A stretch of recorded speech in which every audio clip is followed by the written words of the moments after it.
Hello everybody, Pinstripe here, and welcome to the very first Hogs of War miniatures guide, where today we'll be focusing on the base building phase of gameplay. Now, as the name implies, within this phase we'll be looking to build up our own base, and this is of course the starting point of play, as players must begin by choosing where they place their base on the battlefield. The campaign book will usually show you the designated area on the board where you can place your base, as the base itself is represented by a single hex token. Off the board, the miniatures game offers up some pretty fun base building mechanics. This demo version of the game on Tabletop Simulator offers up the basic buildings, but as I'm sure many of you will have seen during the Kickstarter, there are plenty more buildings being added into the game, which hopefully we will also see added to TTS once the miniatures game is released. Before we can break down each building and deployable, we must first understand the three main symbols you'll come across within the base building phase. We have a green swill icon, which indicates swill income produced by buildings, a red swill icon, which indicates the swill cost of that specific building or deployable.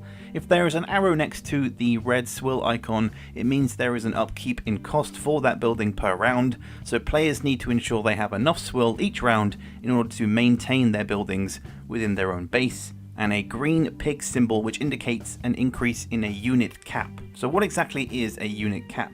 Well, in order to recruit new units, the player's unit total must be less than the player's maximum unit cap. So for instance, if my unit cap for grunts is 2, I can't have any more than 2 units on the board, and I can't recruit new grunt units because that would exceed the unit cap.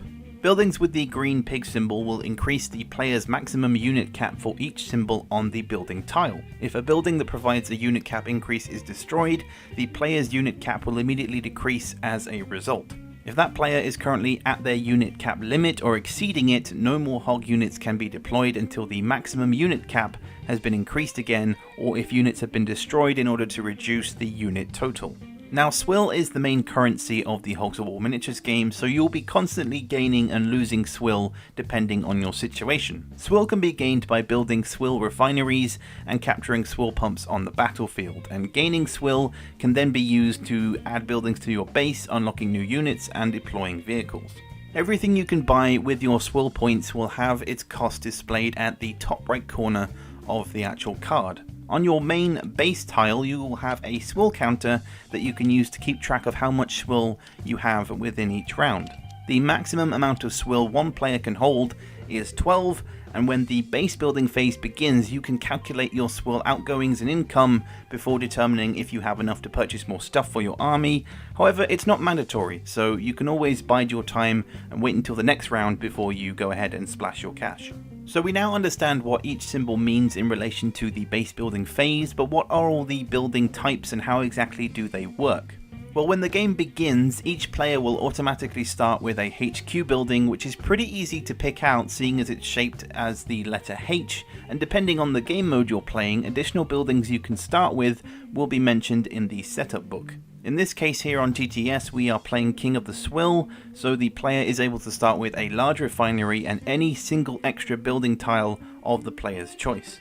So to list off all the buildings, we have a total of 3 swill refineries, which can produce a maximum output of 8 swill per round, barracks, which can help to increase the player's unit cap even further, an airfield which will allow for the construction of biplanes. The airfield only costs 1 swill, but remember that purchasing the airfield doesn't automatically unlock a biplane, you still have to buy that separately. An airship hangar, which will allow for the construction of airships. This hangar costs 2 swill, and once again, after you have purchased this building, you still need to buy all the airship pieces in order to then go ahead and deploy one. There is a total of 2 tank factories that cost 1 swill each. Interestingly, in the game mode King of the Swill, the player will automatically start with 3 grunts and 1 tank, so the tank will already be unlocked. However, if the player's tank is destroyed and they don't actually own any tank factories, they will not be able to produce more until they have constructed said factory. The Intelligence HQ building unlocks infantry upgrade cards. This HQ building costs 1 swill to build, but once again the swill cost of the upgrade cards is separate from the construction price. The Vehicle Construction HQ also costs 1 swill and unlocks vehicle upgrade cards. The Medical and Engineering Station will cost 1 swill, and as the name implies, will unlock the Medical and Engineer units. This building will also increase the unit cap by 2. The Sniper and Bombardier training building also costs 1 swill and increases the unit cap by 1 while unlocking espionage and heavy weapon units. And finally we have 2 anti-aircraft guns that cost 1 swill each and can be used to defend your base from incoming attacks from the air. Speaking of attack and defense, how exactly does it relate to your base? Can your own base be destroyed by the enemy? Well, according to the rulebook, a unit can attack an enemy base in the same way as targeting a regular unit. The player must declare a specific building as their target and roll their attack. A critical hit results in the building being destroyed and then immediately removed. Existing units on the battlefield and unit upgrades are unaffected if a specific building tile that unlocks that is destroyed. However, to recruit or upgrade units again, the player must rebuild that specific building. Anti-aircraft guns can be built in a hog base as an alternative to placing a regular building tile and can be used to protect the base against incoming enemy airship or biplane bombing runs.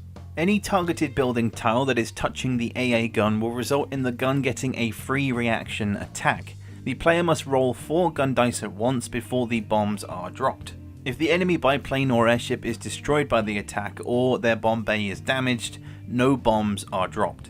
The base building phase is also where the objectives for the round are dealt, however we'll be going into more detail about those in future videos. The biggest selling point for the base building phase is how it is displayed on the board and in front of the player. Having 2 different views or representations of your base via the tile building and hex token really increase the sense of immersion, plus it's just fun to have the freedom to place your buildings however you want on your building tile. It can allow for hundreds of combinations in how you lay out your base and what buildings you intend to defend.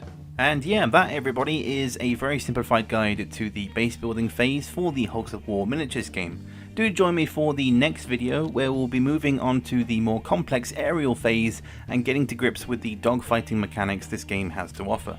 If you have any questions relating to anything mentioned in today's video or have something you want to add, then feel free to let me know in the comments. Hope you guys enjoyed the video, plenty more to come regarding the miniatures game, and in the meantime I will catch you all later for the next one.